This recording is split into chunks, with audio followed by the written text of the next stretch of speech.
Support Pro Play games on Patreon. Okay, so this is round 5 we're going into right now. Looks like we're going to have... I'm not too familiar with either of those players. We have Fernando going up against Andres. No, yeah, they are. And I see a blue hybrid already. Yeah, they are definitely players that, they're out of state. I haven't really seen them. And we really don't know what's coming up in this matchup. So let's see where it goes from here as he plays Bokomon. Well, he's got the nice hammer spark. Oh, yeah. That's a good sign. Man, those hammer sparks are all over the place. They're just so nice. It's crazy. One thing that I was talking to Max about is that, we have all these well-known players, but if we don't know you, this is a great time to make a name for yourself. Come out to an event like this, have a great showing, get your name out there. Oh, boys. Here it is. Okay, looks like we have a blue hybrid mirror. Blue hybrid mirror. Yeah. It was foretold. It would happen. It was going to happen eventually, right? Guys, if it's not today, yeah. it's Is tomorrow. this what day 2 is going to look like? We're going to see. This does seem to be the standard, Tommy build. Oh, buddy. That is an Azulong that was picked up by Davis. Now, that guy is thinking ahead. Okay, tell me about Azulong specifically in the mirror match. So, okay. Very simply put, Azulong swing with the Boko right away. Well, if this is Davis, not Davis, that's Sorjo. Yeah, that's... Yikes. Okay. All right. Okay. So Azulong. So Azulong, back to Azulong. So Azulong's really he's good. being very aggressive. Yeah, this guy, okay. Respect. Actually respect. But Azulong in this matchup is crazy strong, right? Yeah. The thing is that that Madoki Betamon that he had on the board would have completely, maybe not completely, but it didn't make a wrench in Andres' plan. But the fact that he just kind of sacked his Madoki Betamon, now we're going back to, maybe Azulong is really good, but by the way that Fernando's playing, he says, I am not trying to keep a Digimon on board. Right? So it's definitely like player preference. So some players choose to hold back more, whereas some people choose to be aggressive. And depending on what ends up happening on the game states, you can either be punished or rewarded for it. I agree. This is a mirror match that, can be very skillful, can be played in a variety of different ways. The way I like to look at it is the blue hybrid deck is very strong, but you cannot freeze my tamers. Exactly. You cannot freeze the tamers. So you can swing out with the Ricky's going to attack right away, and then tamers cannot be frozen. So personally, I was trying to find a way to Mega Mind as we play around the Sora and Joe here by evolving. I was trying to Mega Mind a way to play Argomon in blue, and my brain just couldn't figure it out. But if somehow we could, then we're playing around everything, right? Hey, well, BT8 dual color cards are going to open up a whole new world out there. Truly. But for now, Fernando had this aggressive start, and I want to see, what the follow-up is like. Yeah, I don't know what his hand is looking at. Maybe his hand is again, blue has a lot of value cards, but they also have a lot of cards that just kind of don't produce this value. As we see here, the polar bear comes out, stripping a source. What is the source that's going to be? See. The clam is a good choice just to leave it without sources, right? Ensure that if you're going to go for the Kumamon instead. So, removing I don't know if that was necessarily important. So, usually the polar bear removing a tamer is the doubly biggest, important because of the fact that it effectively it acts as a clam. Yeah, right? It negates the reduction effect by the Beowulf. Exactly. And this is not just for blue. Ooh, okay. So going to Beowulf? He has very limited plays. It has to be Beowulf, right? But no, actually, it can't be Beowulf because there's a clam on board. Oh, so you're right. Freezing the polar bear, but it would just pass, right? You could. Maybe here he Beowulfs as he's already going to 3. But then if he plays the Beowulf and they deal with the sources, right, that's just the problem. Doomed. Especially because, I think at this point, Fernando wants to pass with some sort of tamer on the board. Oh, we can see he doesn't have a rookie. But, at least set up a tamer, right? Right. Yeah, hitting the Howling Memory is not ideal there. He did have this aggressive start. We're going to see if we can close him out. There's a rookie. I have to imagine he's going to be taking that Strabimon. Yeah, it's very, that's definitely okay. He finally does see his own memory tamer of a sort. So he has maybe a little bit more control next turn as he made sure that he grabbed the rookie. I see that he has at least a Tommy in hand. For sure. He has a very interesting hand, so we'll see how he's going to play it out from here. But obviously... this is time for Andres to fight back, right? He's got memory to work with. He's got board. He's got tamers. Let's see what he's got. So, personally, this aggressive start by Fernando, I don't know what his hand totally was. I don't have full knowledge. But we don't know what his deck is. Maybe his deck is just a little bit more accurate, Yeah, maybe that's the case. But, he did have this really aggressive start, and now we're seeing the Howling Memory boost get put in the back. And so this is a play that I really, really like, right? So oftentimes you may be whiffing on a 4, but you do have Boko, and Boko sort of refunds himself. Yes. So even though he is 3 memory, you will gain 2 back. Essentially, you spend 1 to get the Boko online. To search. Yeah, to get the search, and the Boko, who's a body, he can attack. At the end of the day, he is a body. He is kind of a liability, but the fact that he's kind of a liability. Let's not forget that. But the fact that his opponent doesn't have a Sora and Joe at this time makes it so that he can be established, and it's fair. Unless he hits a Sora Joe in security, then we're sad. Yeah, but it'd be like that sometimes. But that's the game of the digital monsters. Now, do you think he's going to Digiroll over the Davis then? It might seem like a If big this- commitment, if but this like, Boko was just played. Like, I mean, remember, look at the bodies on the board. Right? We have 1, 2, 3, 4 with Madoki on the side, and if you count the Davis, that's 5 checks, right? yeah, So basic math. Exactly, that's just basic math. I believe his opponent is at 4 security, so over the course of maybe 2 turns, we can get there. And he does have both floodgates, access to both floodgates. The question is, does he want to set up lethal this turn, or does he want to promote the Madoki and then do lethal? Because that's a more guaranteed lethal. with this turn you could push and set up, knowing the next turn when you're going for a game, Oh, wait you a have minute. the Madoki, but hey, he's got another one. Wait a minute. So this turn, he could definitely do a lot of damage, right? He can do, well, by a lot, I mean 2. Yeah. By a lot, I mean 2, and then set up for the next turn. The problem is, okay, interesting. Okay, I was going to say, like, let's say you check security, boom, Supreme Cannon. No, well, this is game 1, my guy. Hey, people are main decking this. Unironically, yes, I have Yeah. seen Supreme Cannon in the main.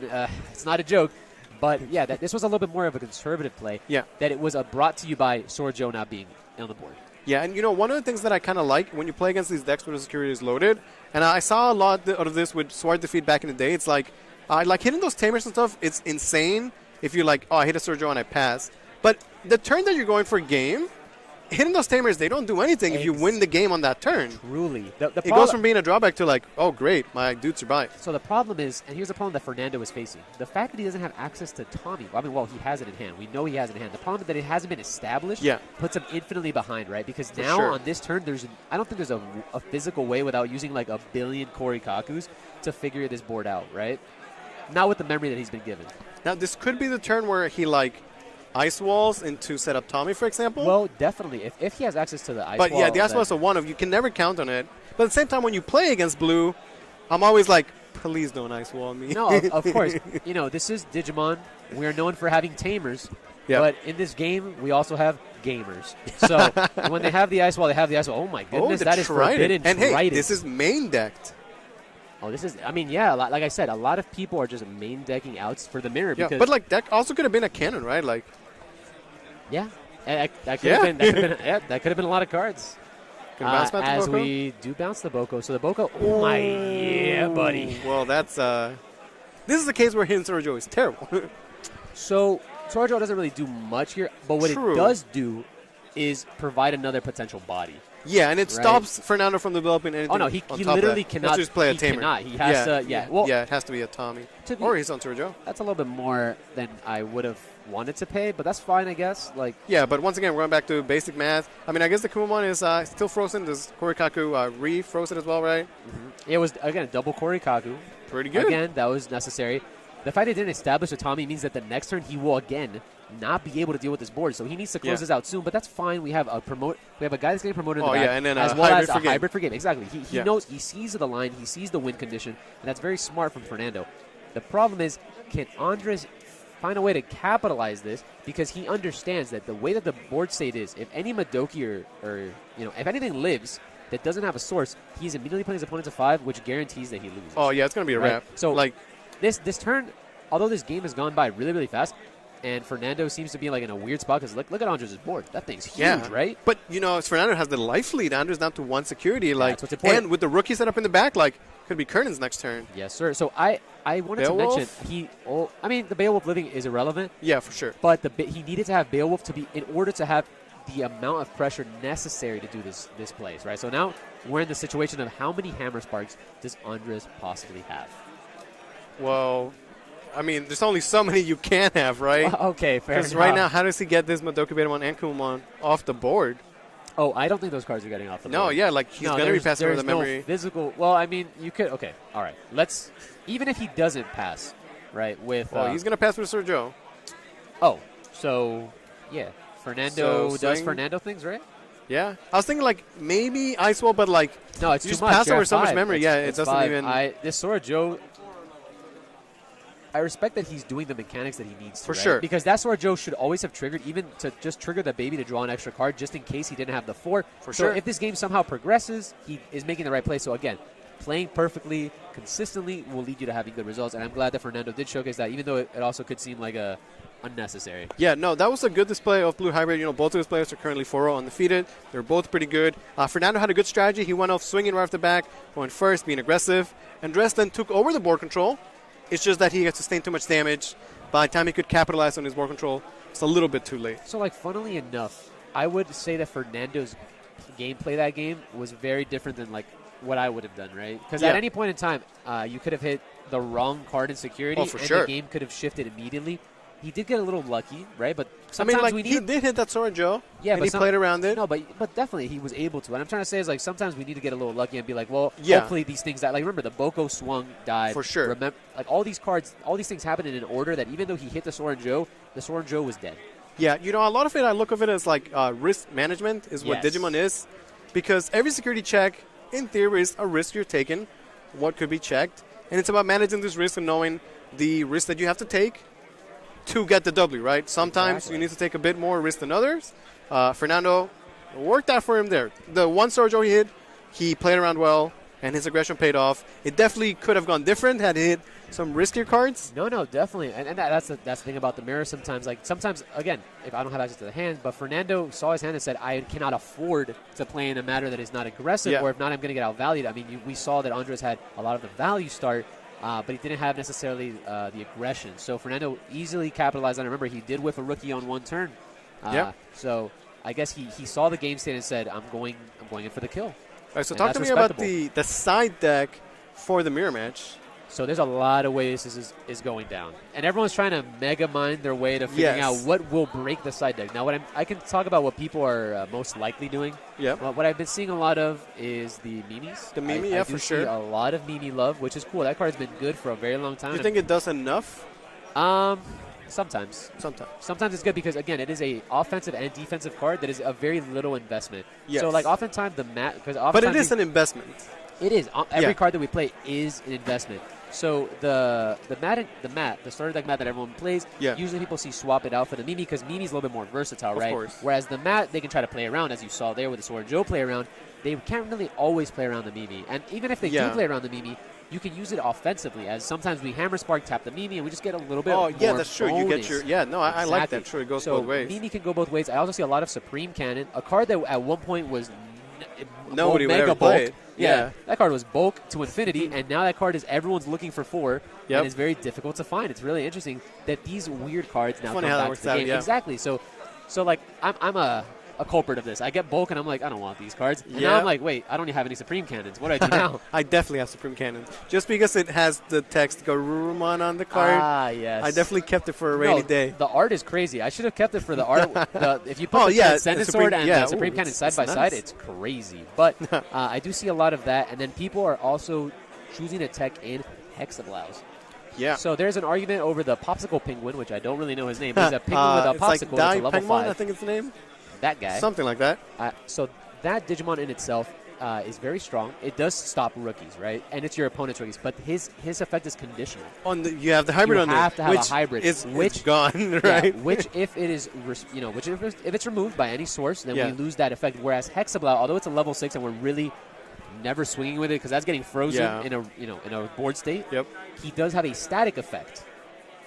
Kind of crazy hypothetical here, but I wonder how different the game or the meta would be right now if that Penguin, if he had the cost reduction, because he's a level 5 hybrid, but he doesn't get the Tamer cost 1. If he had the Beowulf effect, he would be played significantly more, right? Wow, that's tough to say. I mean, Beowulf is so good because of his recyclability, right? You know what I'm trying to say? But that Penguin, let's not forget, but that Penguin unironically draws you like 6 cards. Yeah, that is actually that is an effect that the guy has besides the rookie stopper. Okay. As we go into the next game, pretty good start. So Andres lost and chose to start on the play. What do you think about that? I mean, I'm a go second gamer. I'm a second gamer. Sometimes the matchup is about the aggression. That's how Fernando wanted. So as you can see, exactly. Going first is always, you're on the play. Right? Yeah. And usually in card games, that is something that we always want to do. We always want to be on the play, even though you get either one less card, get to see less options in the beginning. That's why I have to compensate it for, going second. It has to make it fair because the first player gets the first swing. And there we already see the Mimi showing that it is sided in. I'm telling you, bro, I'm in their heads. Yeah. But as we go here and we respond to going to 3 with the Strabi. One thing about this deck is that oftentimes you have to pass over 3 memory. like you don't have the one-cost cheap evolutions, and a lot of them are just 3 Korikaku. Your Tamers are 3. No, of your course. Rookies are 3. Like everything is you're 3. passing over 3 memory Which most of the time. I think 3 is such a large amount of it's a memory lot in this to work game, with. right? Yeah, like 3 is enough to go Tamer, level Tamer, 4 Beowulf, right? Yeah. Tamer rookie. Fox fans, for you guys, we are Oh, that guy's doing it. So we appreciate. Can you guys hear the claps? getting claps around. It is a hot event, and we're taking care of our players. So that is Let's excellent. go. But definitely, it is to say that you usually go to 3, but you don't always go to 3. Not and always, you know yeah. who makes you not go to 3? Mimi.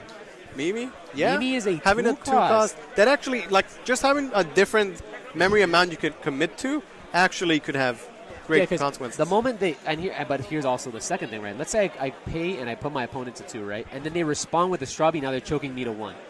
True. And now we start a weird timeline where I'm Yeah, constantly you're getting not choked. at the 0, 3, 0, Yeah, it's 3, not right? 0, 3, 0, 3. Now we're passing back weird amounts where they're going 2 and I'm going 1. Yeah. Right? So, like, it's interesting. It's just difficult to say what's better. But sometimes having, again, the flexibility makes it very good in these scenarios. Yeah, So in this game, Fernando not really off to that aggressive start. Andres We're did go seeing- first. exactly. He's got the double Korikaku. Going to choke him to 1, Mimicking. freeze both the Strawbies. and let's take a moment to think about the fact that he didn't attack there. Now, he has the Madoki Taking Beta. this safe.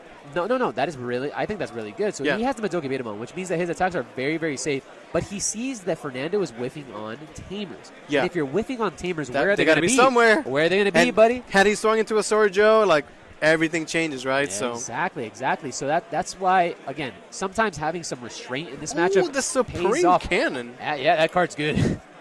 That card is, it's almost like I've called every single card in that guy's side deck. Yeah, pretty good. Oh, that's also not forget Fernando main decks the Trident. Oh, yeah, we saw. So that means that he made the Trident, and then he's still sighting in the cannon, right? Like, I'm not going to lie to you. I've seen people main decking Mimi as Supreme. oh, Cannon. yeah, for sure. There's a At guy like at our not locals one- that was at doing not, that. He did not quite at well. one. Yeah, not at one. At multiple numbers. So I mean, at one point it was thrown around like, what if I main deck 4 Mimis? And I don't think that's where we ended at, but the idea was considered. oh, the idea was definitely considered. I do love Tamers this format as there's very little interaction, but There's the Trident. he has the Trident himself, so he's like, yeah, I got it too, buddy. It's funny, yeah, seeing the matchup now in Game 2 where, like, we have all the tech cards. Well, and that's also frozen because of the Tommy, so that's excellent. And this check, the Trident made him big enough not to die there. Oh, that's a huge That- difference, the extra 2,000 DP. Yeah, so him living there is actually big because 8K, as was said earlier, is Basically just jamming. It's actually jamming. I think he hit an Azulong earlier at some point in time, so we know that both players are on Azulong. But usually, because of the fact that Madoki is in both players' decks, and Madoki is so good in blue, that the blue players have to side out the Azulong. And here we see the first Tamer. Finally, Davis coming online for Andres. He only has one target. Going to be sending a Hammer Spark and a Howling to the bottom of the Those deck. are very strong cards, but going to 3 is very powerful. Oh, for sure. And, having the access to the Tamer. Yes, sir. Yes, sir. So, looking back at Fernando, as Fernando got put back in the play, so you always evolve the Madoki in the back. This is also really funny, because you don't want to put him in the front because then he's a liability, yeah. and you don't want to have him attack. So you have to evolve in the back and then use him on your pivotal turns. Yeah, This when he match- comes out, guaranteed you can block the Hammer Sparks and Exactly. whatnot. So this matchup is weird as well because you have to chip. Not how like green can play versus blue and how blue has to play versus blue is very different Yeah. because blue has to do those little chips to deal with the board using Tommy effects, using like these weird interactions, which forces attacks. Yeah, I mean, we saw, like, last game, Fernando, like, he would promote and then swing. Like, when that rookie can swing, take the chip damage, right? Yes, sir. This game, he's not really been able to do that. Having to hard play with Strabbies, and then the Strabbies are instantly getting frozen, bounce back. Ice Wall's They're going. not getting chip damage. Making sure to That is man, a to huge... take note of that one. Obviously, Yep. there's no note taking in this event, but You if can take I a was mental Andres, note. Yeah. I'm mental noting that for sure. That is one Yeah. less card to deal with. As we see the Howling, okay, so here's where we start seeing quite a bit of a problem. Once one card gets frozen, it could get repetitively Forever, frozen. yeah. Yeah. Till the end of time. So, and here's a second issue. So Andres values the Clam more than he values Madoki, right? And you can see that he had both in hand. We saw Yeah. the Supreme Cannon, Adam both in Of hand. course. And he decided to evolve the Clam as opposed to the Watermelon. But, there is no Tamer yet. Like, Beowulf is not coming out. That's what I'm trying to say. I'm trying to say that's really interesting. Right, that like, he chose you the think he Clam. would have chosen Madoki Exactly. Betamon. Again, in this matchup, it's always like I have to again, play thinking what my opponent has and playing ahead. And again, playing since we've 5D been seeing, chess. you're actually playing, a couple turns ahead, which is kind of cool, 5D chess. But again, we haven't seen Fernando whiff on. We have seen him whiff on tamers so often that it is important to say, well, this guy just doesn't have it. And if he does, he has to spend his tempo playing. Yep. So, yeah, Madoki is a watermelon shark, my guys. Interesting. We see Andres. He's still playing the little mat, only 2 memory. Yeah. So, you're talking about cards that get sided out, bringing up the mat, but he still got it. Yeah. And there he is. There it is.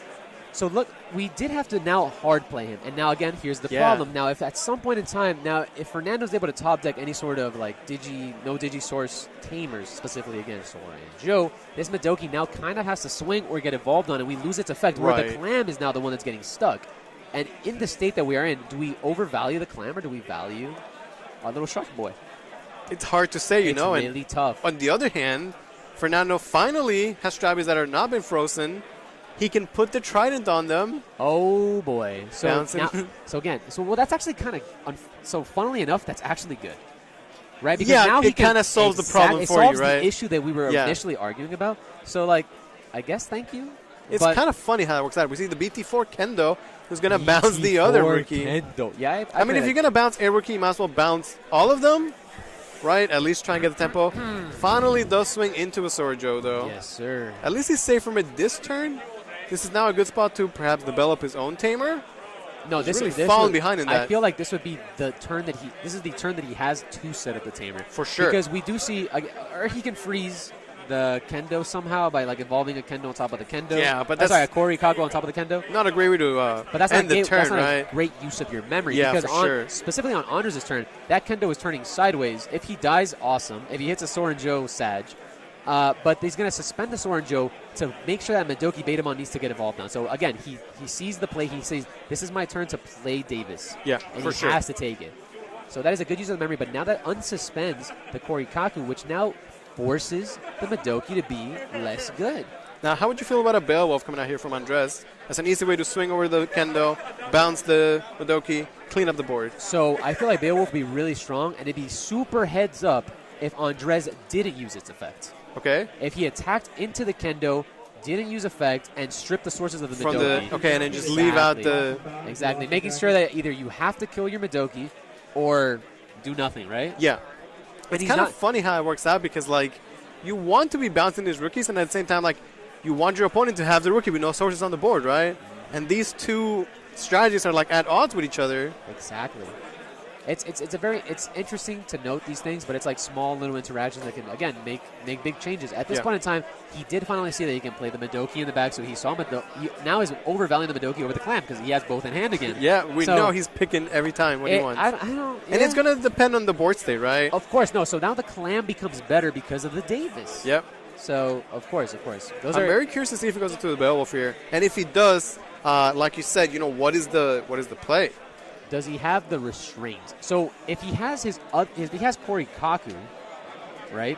It's also interesting because the I don't know, he doesn't have the memory to do this, but if he somehow evolved on the Korikaku, swung at security, bounced the Kendo, tapped Sword Joe, and then replayed the Kori to freeze the Madoki, now that's the outplay.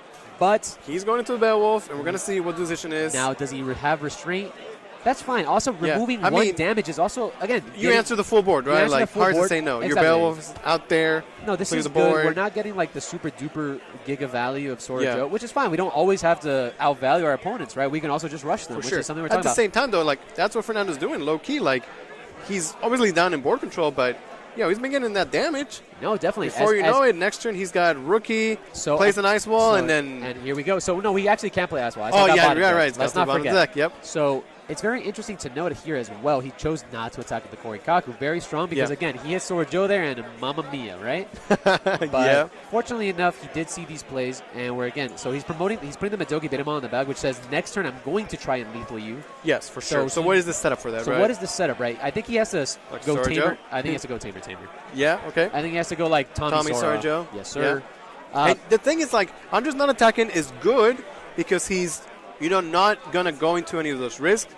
But at the same time, if he never attacks, this is a race to a degree, and I was going to say, he needs to do those two plays in order to have, a lethal percentage. But the issue is he can't do those plays because of the fact that his opponent just presents lethal on the board as it is right now. Oh, for sure. Just by the way. Because there's a Madoki in the back, which makes it so that all of this is Yeah, no easily Hammer Spark going to possible. save you. No Ice One Nothing, security. and we know that the security is not scary. The only scary cards are the ice. Well, Supreme Cannon does work in security.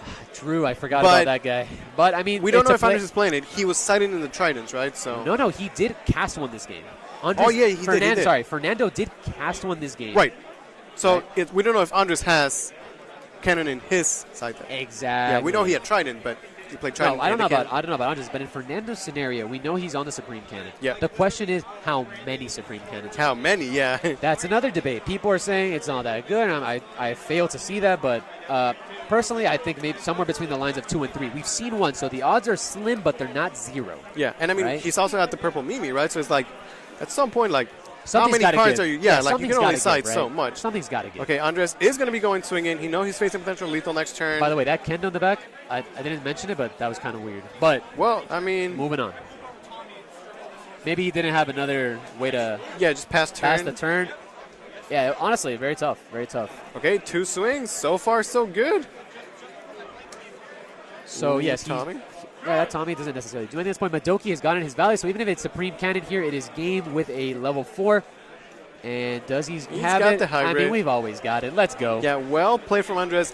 Not taking those risky swings, waiting until you could go for game. And like I was saying, at that point where you're swinging for game, like, the Tommy does nothing. Exactly. Just swing right through it. No, it's you're absolutely right. The security, and I've always said, the security, what Blue's weakest aspect is, it's security, right? Yeah. And the only way we can capitalize it is with these memory chokers, as the only card to secure that you truly have to fear are the Hammer Sparks as Right. well as the Ice Wall, right? I mean, obviously, if you're doing chip damage, you have to fear the Tamers, but if you're going all in, Yeah, that's it's it. really just That's those. all it is. So if And you have there's access a to a very memory, easy answer to those. exactly. Well, not every deck honestly Of has course. the option to do it, but the decks that do, and that's what makes Blue so good because they have access to both, definitely. It's pretty crazy how blue is the only color that does have access to those two, I right? didn't mention that earlier, but definitely should be mentioned. Blue is the only color that mono blue, mono deck color like just has blue. access to both of the floodgates. Whereas every other deck has to like tech in another color just to do it. As I think while I was judging, I saw a yellow-red player play a Terriermon in their deck in order to have mean- access to the choke. And that guy got lethal. That lethal was crazy. but So yeah. we're going into game 3 here. Fernando had that very explosive start, going very aggressive, picking up game 1. Andres doing a good job fighting back, being very risk averse, and we're now going to a final game. And it paid off. Both of them have very different play styles with the same exact Yeah. deck. Again, maybe not same exact card for card, but we're pretty close to it by what I've seen. They're both on the Trident. I haven't seen Andres' Supreme Cannon, but again, it's a 50-card deck. It's very plausible sure. that we didn't see it. But I'm pretty sure there's like 80% of the cards are the same. Yeah, just maybe it comes down to Fernando was main decking some of these cards already, right? So That he guy was already ready. He was ready, and that's kind of important, right? You win game 1, and that's a mental buff. Oh, for sure. Right, you win game 1, And and you're like one more. exactly. I just got to do one more, and then we're good, right? The worst that can happen, is maybe we go into time, I draw, or I lose, right? But that's 2 separate games. Yeah. But once you have control at least one game, you can breathe a little bit better. You're not as afraid. But now going into, you put Andres on that, I have to fight for my life. I lose game 2, I'm done. Oh, yeah. And they're definitely thinking about that. Both of those players are currently 4-0. Getting a win here is huge. You're 5-0. You're looking pretty. You're But sitting clean. getting that loss and then you start sweating. Yeah, and it's also the tilt, right? Tilt for factor sure. is huge, right? And that's something that, again, is very difficult in any sort of game. You lose one or something doesn't go your way, you start tilting, and then you just start playing worse just because of tilt. And bouncing back from tilt is something that also needs to be mentioned. It's very difficult just to do. Yeah, I one personally thing that- struggle with it very often. Yeah, it's not talked about is the skill, the mental fortitude that you might have to play in a long tournament, 8 rounds, and not tilt after a loss, after a bad game. Sometimes you can have a game where you win the set, but you had that one loss that really got you, Yeah, right? and you're still thinking about it. I hit that games Sorajo ahead. and Yeah, honestly, and I was judging the first 2 rounds, and I got to see a lot of my friends here. Obviously, this is a Miami local. I'm from Miami. And there were some guys that lost round 1, and they were like, all right, I'm packing it up. And I'm like, I was like, my guy. you can still play 7 rounds, all right? That's a lot of tilt. Yeah, so we're going to see the Sorajo start off from Andres going first. So, He did win the previous game going first, so So it seems like we're not going second gamers. Oh, no, I'm sorry. Andres won, but Fernando chose to make himself go second. So which that's is interesting because the game he won, he was going first. exactly. But Andres also chose to go first and take his game. So it's very interesting that these guys, again, now they're on different ideas. But here's Yeah. the scenario. So when you play Sora and Joe, and this is something I've been meaning to talk about because I hate this scenario. Your opponent goes first. They go a rookie in the back, Sora Joe, right? Okay. Now, if you do not have double tamer, what do you do? Yeah, it's an awkward memory to be at. You don't want to be hard playing stuff because you're going to be passing over that memory. Literally, what do you do? If you don't have this, okay, I mean, let's ignore the fact that Fernando had the perfect out. But Yeah. Normally, if you don't have it, like, what do you do? And obviously, Andres put him on it, like, you have to have it. And Fernando said, my guy, these are the top tables. Yeah, we're at the top tables for a reason, we right? got it. So we Strabi. I looked away for a second. I did not see what he added, but I'm assuming he didn't whiff. That card is who was once the whiffing master. Oh, yeah. No longer whiffs. I played Strabi Meaty 4. Terrible. That guy. Strabi now, insane. Yeah, Strabi back in the day. Strabi now. Back in the day, Strabi was the play Strabi, send my Ancient Garurumon to the bottom of the deck. For sure it was. Yeah. But now it's play Strabi +1. As we... Oh, boys. Oh, buddy. Well, if you're going to pass over memory with Sora Joe, might as well commit, get the extra surge. No, you have to. Yeah. So now we're seeing a flip in game style. And that's, what's interesting about this matchup. You need to know when to shift gears. And Andres is like, well, I cannot play around Sora and Joe, so therefore I'm going to double down on it. Yeah. And I'm going to try to outrace you. What if there was like a cannon this turn? We're sad. We're like that, but that's the thing. You can't play around everything. Yeah. And it's funny because, like, when you bounce the cards, you let them replay them, get those resources again. But it's about the tempo, Like, I commit 3 memory and I answer 3 of your rookies. No. That's what makes that card so good because so it's not just Supreme Cannon in a nutshell. In a vacuum, Supreme Cannon is okay. But coupled with the fact that this is how you are forced to play due to the fact that Sora Joe exists. Yeah, Sora Joe, pretty good tamer. Makes Cannon, like, infinitely stronger. And even if he doesn't play it here, let's say, because Andre, I'm assuming, is going to turn sideways on his turn. If he hits one, the game is actually just over. He got gamed. Okay, go into Kurikaku, start the freeze. Still has memory to work with. So we lost to Sora Joe, which is pretty okay. Again, we don't really know what's in Fernando's hand. He could also just replace it after he's done with his turn. Yeah. But at this point in time, he is in a very nice spot, as he does have a Madoki Betamon that has stuck the landing, as well as we've already started to freeze the board. Yeah, and he can definitely play around Sora Joe, doesn't have to, like, overcommit or anything like that. And the fact that his opponent, Davis. Yeah, that his opponent doesn't have Madoki, so he can play his hammer. He's double freezing here. Get the double freeze. Oh, my goodness. He is going to swing. Davis would be bad. Mean, everything else is probably fine. Okay. Yeah. At that point, we're okay with that. Yeah, like, he could still commit a decent turn to, like, spend the memory. He would be okay. So swinging with the Madoki. See, that's a play that I'm not brave enough to make. I'll be honest with you. But, I mean, this is how Fernando, the game he won, he went aggressive, he took those risks, and it paid off. So here's the thing. So he's just, that's pretty good. Oh, yeah, like you said, you could just replay the Sora Joe. I was saying, but he had to have it, Oh, but hey. Again, all right, fair enough. He's got it. True. My bad for figuring that he just may not have it. This is a great spot for Fernando, who can keep up the aggression, and, like, he's got the ice wall, I could see it. Like, he's set up for success right now. No, so here's the difficulty I have with commentating blue matchups, because I'm trying to pull back from my memories. And of course, yeah. And I'm like, well, he has to have this card. You got to take out the bias. It's highly unlikely that he hasn't, but they always just have it. And then I just end up eating my words, and I'm like, well, God, these guys are pros. So as we go here, Strabi on top of, we're going the Polar Bear on top of the Strabi. Still frozen, though. Yeah, it does not unfreeze. Would that be more balanced? If it unfreeze? This is what I was telling Max. We're going to be T8. You can freeze all my Digimon, then I'm going to Jogras into a new one that can attack right away and gets all the effects.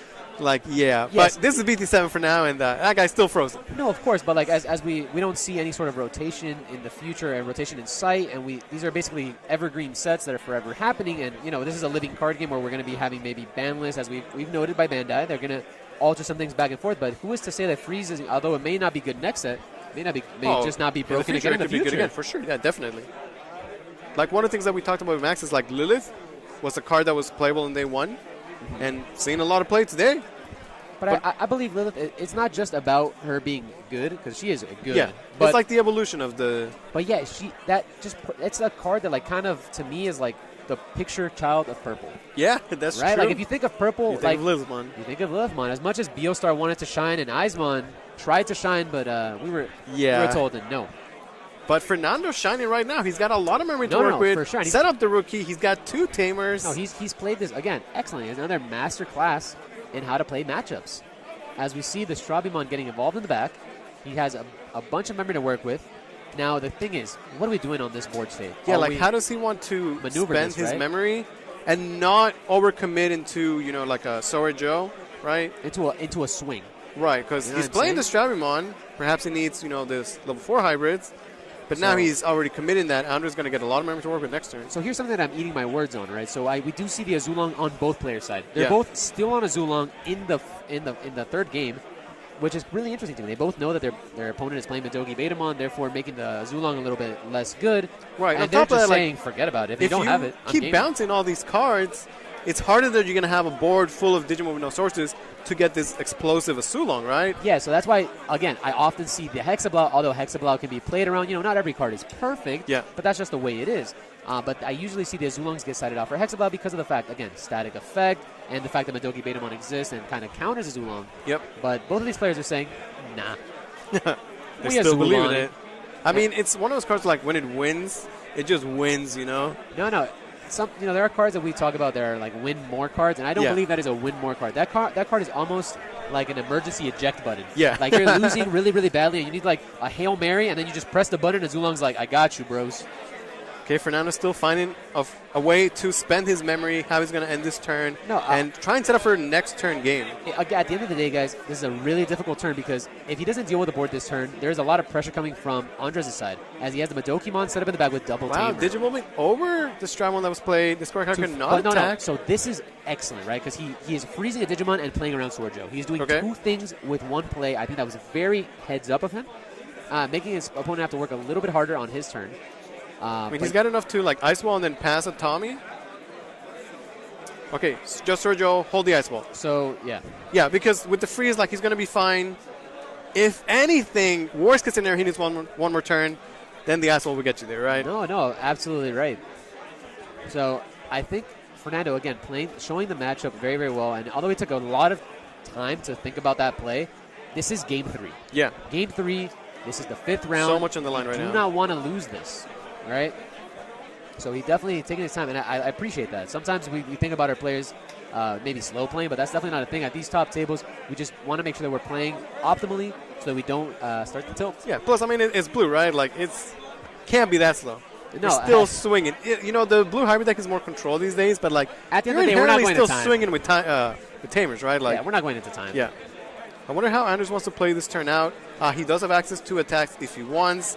Not a ton of them, but he's been very reserved in the past. I mean, there is a universe where 5 attacks come out here, right? But the thing is, I don't think he can afford to do that because unless he plays Blitz, I'm just talking too many. There's too many things to happen. But I think he needs to get some chip damage going. Otherwise, like, he's never going to be able to set up a one-turn kill.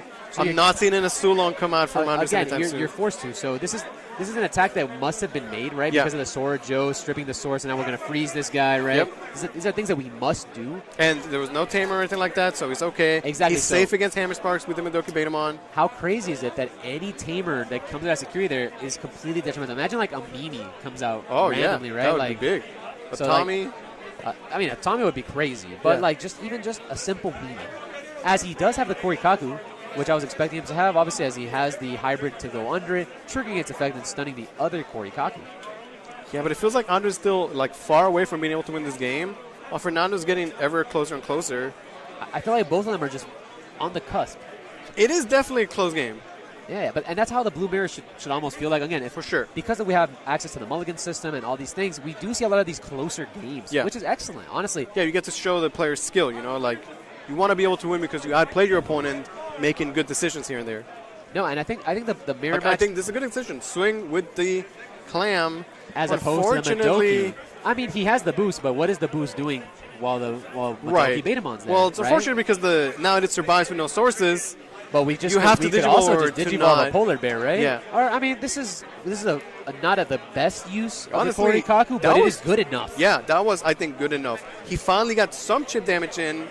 He still prevented, the Korikaku freezing it.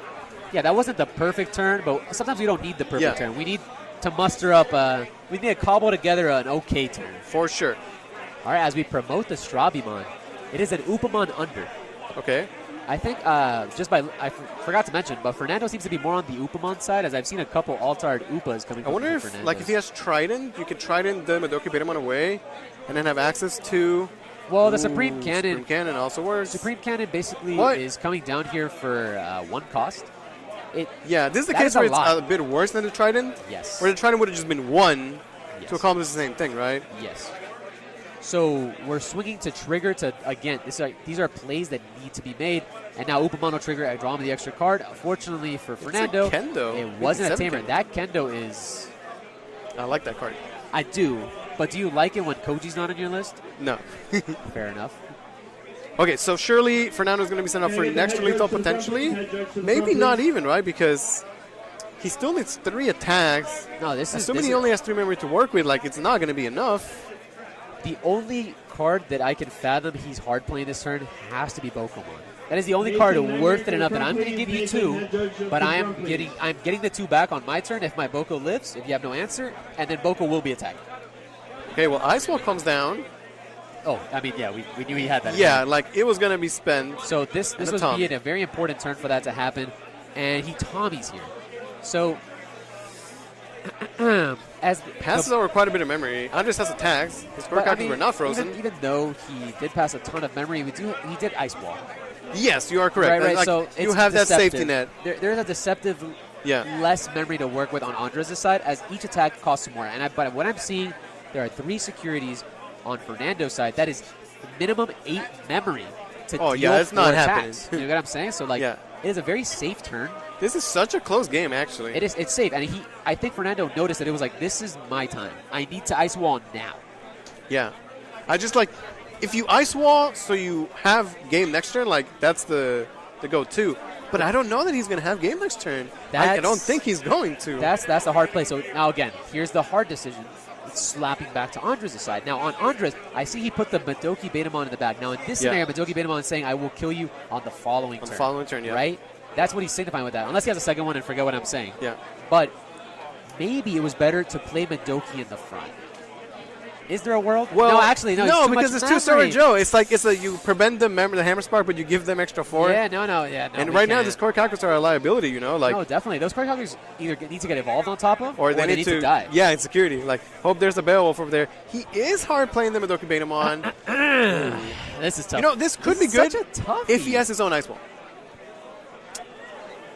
Well, he's got his own Ice Wall. All right. Well, this is reminding me a little bit of Nationals, actually, as we were just Ice Wall gamers in Nats. Yeah. Anyone remember Ice Wall Pass, Ice Wall Pass? It's a pretty good card. Yeah, that was good. Okay, so he's committed to passing over a million Storage Joe memory. But under Ice Wall, you feel okay. You feel okay with it, but the real question is, now do these Korikagus just turn sideways? I feel like you are safe enough that, I guess, if he you gets... still have to pay. He's under Ice Wall right now. Oh, so. true. Only one Korikagu Yeah, can and then check. that's it. Oh. I mean, I think you do take the extra check, right? As we haven't established... Again, if you take one away, then he has 3 life total, right? Yeah. With 2 security and his own life for lethal. He has Madoki in the back with 2 tamers in the front. Okay. Okay, just full. So this play loses to Supreme Cannon. Does it not? Well, he's under Ice Wall. Maybe not. Okay, loses a lot. Yeah. Loses a lot. But definitely he has a Tommy set up in the back.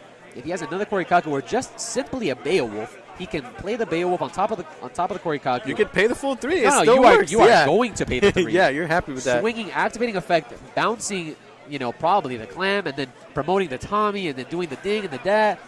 Boom, boom, boom. This is so back and forth. Both players, slowing their opponent down to a crawl with casting back-to-back Ice Walls, trying to figure out, how can they close the game out. No, honestly, the back-to-back Ice Walls has got me. I mean, best way to answer Ice Walls is, just Ice Wall them back, right? Like, you're trying to buy a turn, I'm trying to buy a turn. No, I completely agree with you, but the fact that they both have the Ice Wall. Now, that's the cool thing about Blue. Blue does draw a lot of cards, and we also search a lot of cards, so oftentimes it could get bottom deck. Okay, we see the Trident. So Trident does effectively deal with the board in a sense. Okay. I feel like maybe the Corey could have been tried. Yeah, you could try the Korikaku and then go into Beowulf on the Of course. But I guess we're valuing Hammer Spark. Again, I don't know what his hand's looking like, but that was a clean check. Yeah, 6K Kumamon surviving. That's clean. He did pay for the Ice Wall, so going kind of low memory-wise. I mean, again, He's got to get this Korkako off the board. Just hope that it dies to security. Oh, it does not. And That's going to pass over. And the Betamon that he bounced. Allowed this to happen. And now, only one Digimon is frozen for Andres, who's got 5 memory to work with. He's not on the ice wall. He's got 2 tamers. I don't know. He's got to have hybrids. This may be just this might be it. This might be a little too much. Yeah, this is the turn where like, okay, you swing, sorry Joe's, doesn't matter. Well, this is the exact same scenario that we've all been in. We all want to be in. This is the most comfortable scenario you can be in Andres' seat. The only thing is, how can we play around Supreme Cannon? I don't think we can. Well, I mean, there was one played. I think you just take the risk at this point. Yeah, no, I kind of trolled with the Betamon debacle. But let's ignore that and go back to the gameplay as, I don't think you can play around Supreme Cannon. You have to talk about the fact that just Supreme... swing. Yes. He already played one. The chances of it not being there, again, taking your statistics as and we see. That's going to be a hybrid for game. Very well played from Andres. Going to take the whole set 2-1 over Fernando and move on to being 5-0 undefeated with Blue Hybrid. No, definitely. Very, very well played. Obviously, that Hammer Spark was enormous. Oh, for sure. And he had the ice wall to answer the ice wall. Again, these are scenarios where when we talk about hypothetically, right, you want to say, how does he answer this board? And sometimes the answer is, well, he needs to have ice wall. And then you think to yourself, well, ice wall is pretty good. No, besides it being a pretty good card, we're not arguing that. We just know that ice wall is a one-of. Yes, it's a one-of. It becomes infinitely more difficult to make that play plausible as opposed to what it used to be. Yeah. I believe in Nats. I don't know if you guys watched Nats, but the fact that Nats, it was literally ice wall into ice wall into ice wall into ice wall, the turns would be, it allowed for a lot more turns. But nowadays, that play that just happened, very rare. Yeah, very rare because it's a one-off on both decks, right? But very well played. That was such a good back and forth. Fernando, he had that great game 1 going very aggressive. And then Andres was able to bounce back. He played it very safe. And, he always took the safer swings. Of course. Worked out for him. Fernando, with the risky swings throughout the game, paid off in game 1. At the final game, I think he had to swing, hoping Korkako got off the board. And then finally checks that Hammer Spark. That was the end of the game. It's just a little funny that the fact that Andres won game 1 going first. Yeah. He lost game 2 going first, and then he decided, well, let's try going second. Yeah. And it doesn't pay off. So it's kind of interesting because usually when I play the mirror, I always decide I'm going to go second, right? Yeah. Most of the time they're putting me to 3. You're already committed to 1 or I'm committed to that idea. Yeah. As opposed to, I can see any card in my opponent's deck, and I would still be like, yeah, I'm still going to go second, right? Yeah, you want to get the 3 memory. We're talking about, it's a bunch of 3s, right? You're being passed 3, 3, 3. Exactly. So you get one more card. You get to potentially play a Strabi, play a Boko, and these hands that were a little bit more, clumsy now become a lot more streamlined, right? And that's what allows you to happen when you go second. But even this game, it shows I chose to go second, and it just did not pay off. And that first player priority that happens on the first player to swing is still just very, very crucial. Yeah, it has a big effect. Going second has benefits too. I like that about Digimon, that it's not clear whether going first or second is better because there's, it goes both ways, right? Going second is good. You get memory to work with. You get extra card. And yet sometimes you still want to go first, go on that aggression. And that was a great Blue Hybrid mirror. You might see a lot more of those tomorrow. I believe they're coming. I believe the mirror is coming. We're going to do our best today, guys, to try and showcase a couple other decks that are in the top cut. Obviously, now that we're going into the 6th round, we're going to be streamlining what is at the top, right? Yeah, for sure. Showing off the undefeated players. Yeah, at this point in time, we're trying to show off undefeated potential Swiss winners, but at the same time, tomorrow, I cannot save you from what I believe is to come. Well, we'll see what happens. Maybe there'll be some surprises in top 16. Definitely. That's obviously something that can always happen with the Digimon card game.